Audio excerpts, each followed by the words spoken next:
Tim Cook brought the Apple Store to the Oval Office, and it seems as though he knows exactly what type of game to play when it comes to Donald Trump, giving him a gold-plated, gift. Yeah, come on.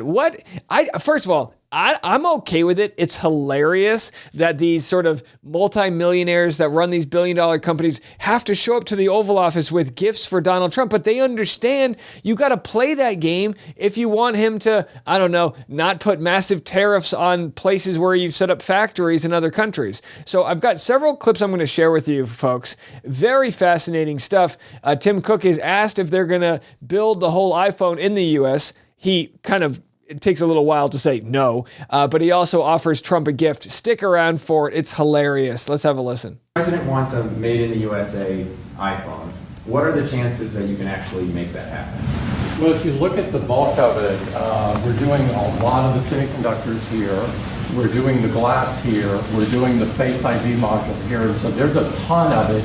And we're doing these for products sold elsewhere in the world. So he knew he was going to get this question. Well, we're not selling the whole thing here, but you know this doodad finagle tchotchke thing in this corner? That's made in Des Moines. There's a lot of content in there from the United States. But what about the whole thing? We're very proud of it.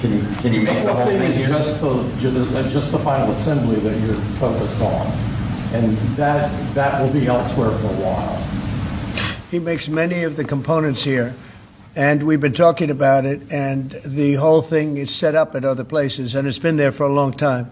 So in terms of cost and all, but I think we may incentivize him enough that one day he'll be bringing that. But he brings most of the stuff. Look, he's not making this kind of an investment anywhere in the world, not even close. Now, the CHIPS Act, which, again, Trump basically stripped this whole thing down. The CHIPS Act was the government incentivizing companies to come back to the U.S., right? You can't incentivize them with heavy tariffs. You incentivize them with, lucrative deals and tax write-offs and certain things to get the corporations to spend a long-term investment power in the United States.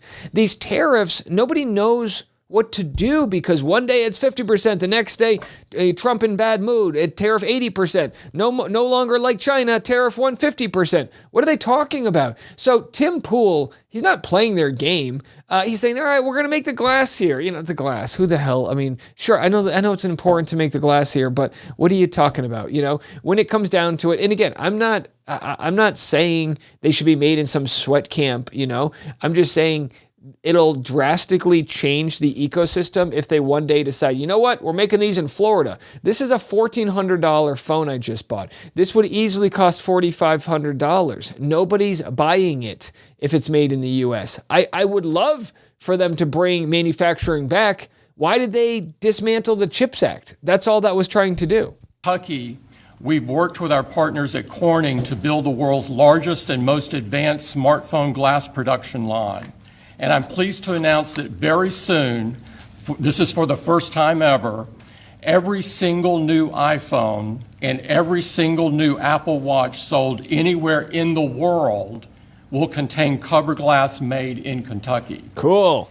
In addition to the American manufacturing program, we're also significantly growing our investments in AI, including expanding data center capacity in North Carolina. All right, so I got to give them credit. The glass on the iPhone's a lot better. Do you remember you used to sneeze on this thing the wrong way? You'd have shattered glass, and then you wanted to text somebody, you'd have a bloodied finger. You remember those nights where you had to build a callus up just to swipe on Tinder? It was rough times there in the early 2010s. All right, here we have Tim Cook absolutely putting his knee pads on so he can get down there and fillet the president. This is hilarious. We call them billionaires bitches. That's the new term, right? But absolutely. But hey, I don't know if I blame him. He knows the game he has to play. He has to show up with a gift. My wife always said, he can't go to John's house without bringing a gift. They said no presents. You got to bring something, Go get a loaf of bread. Who cares? So Tim Cook brings a gift. And listen, rule number one. If you're bringing a gift for the president, it better be 24 karat gold or GTFO. In the U.S., California, and this... So he's unboxing this gift, and Trump's looking at it like, "What'd you get for me? Did he become president just because he didn't get any presents when he was a kid?" Well, we know his dad, probably bought his way to his heart. But here we have, look, maybe that's Trump's love language. His love language is gifts. Glass comes off Look at the him. Corning line. It's engraved for President Trump. It's a unique unit of one. It was designed by a U.S. Marine Corps corporal. Oh, it'd be so funny if he just dropped it and shattered it on the ground. A former one that works at Apple now. That's good. He's done well. Designed it for you. And the base comes from Utah and is 24 karat gold. And it sits. Tim Cook, have you no morals? Have you no balls? They put it in one of these iPad cases. It's does anybody else not understand what's happening here? Do you not see how ridiculous this is? I'll take the liberty of setting it up. Wow. So now we got Tim Cook working at the Oval Office Genius Bar. Please break it. Oh. Well, let's see. There we go. Got his fingerprints on it.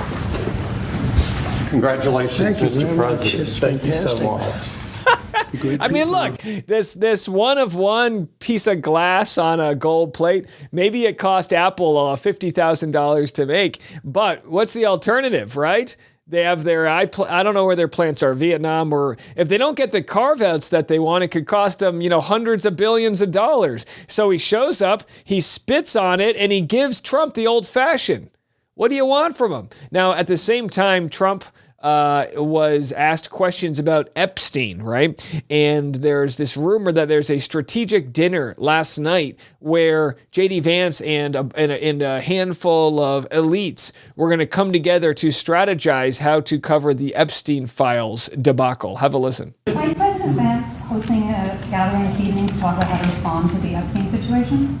Is he working on what? Is he hosting some kind of gathering of top advisors this evening to talk about how to respond to the Epstein situation? I don't know. I could ask you that question. I don't know of it, but I think here's the man right here. I saw it reported today, and it's completely fake news. We're not meeting to talk about the Epstein situation.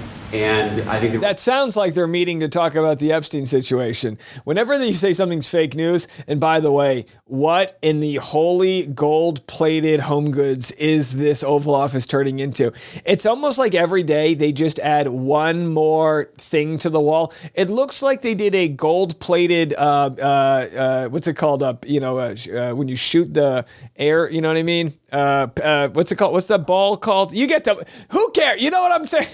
How can, even Reagan doesn't want to be there. He's like, it's a little too much. There's a little too much. Paintball, that's what it is. 24 karat paintball happening in the Oval Office. So let's go to our final gerrymandering story. I am so sick and tired of hearing comments parroted. You hear one person make a comment and then you hear everybody online make the same one.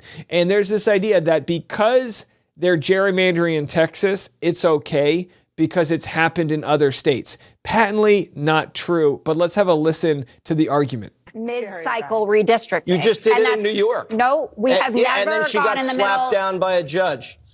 We have never You just did it here. mid-cycle redistricted Just did it in 2024. at the behest of the president asking for 5 seats like he asked for all of those votes way back in Georgia. And it's interesting you hear this from the right. Oh, look at Massachusetts. And I think Trump said he got like 40% of the vote or something there. And they don't have a Republican seat.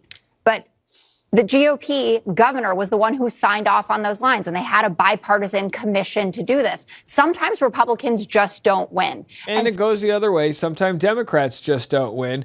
Going to these tweets, though, the Democrats didn't start the redistricting war. A president who knows he's losing did.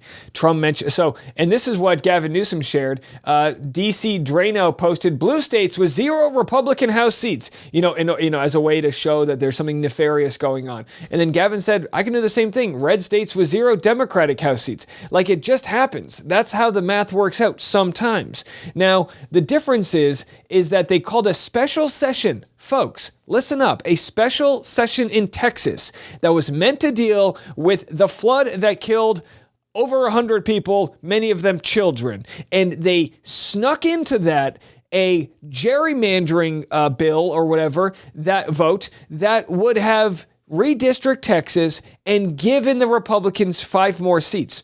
If that is not alarming to you, I think you're too far gone. Because it's easier to fool someone than convince them they're fooled. This whole system is so corrupt, from the gold-plated Apple glass endowments being brought in to the, it's absolutely banana land out there. Well, but Biden was... No, we've never seen an authoritarian government like we're seeing right now. ICE is getting more money than many countries' own militias. Masked men don't even need a college degree or any requirements whatsoever. All you got to do is be able to see what a brown person looks like and hassle them for their paperwork and IDs. And you're not allowed to compare it to times like the Holocaust, but why not out there? People are afraid to even be in the streets because they might risk getting deported, even if they're an American citizen, a dreamer, somebody who did it all the right way.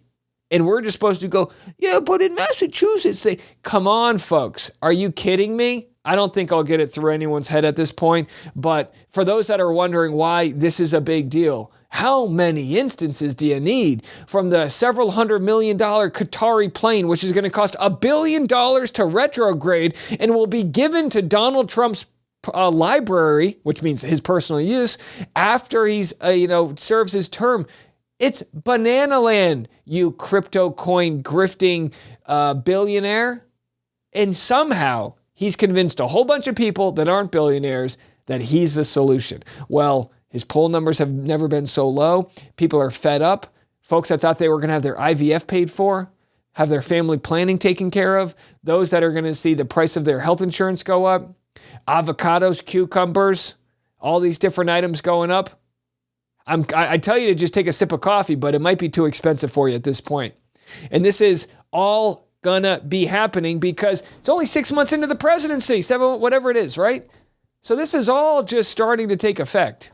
Buckle up, folks, and take a look at it, and let's find some people to change this system. This ain't it. We'll be back this afternoon. I'm going to have an actual Candace Owens video coming up next, and then afterwards we'll be back for the afternoon episode of The Rush. We'll see you then. I'm Dave. Have a good one, everyone.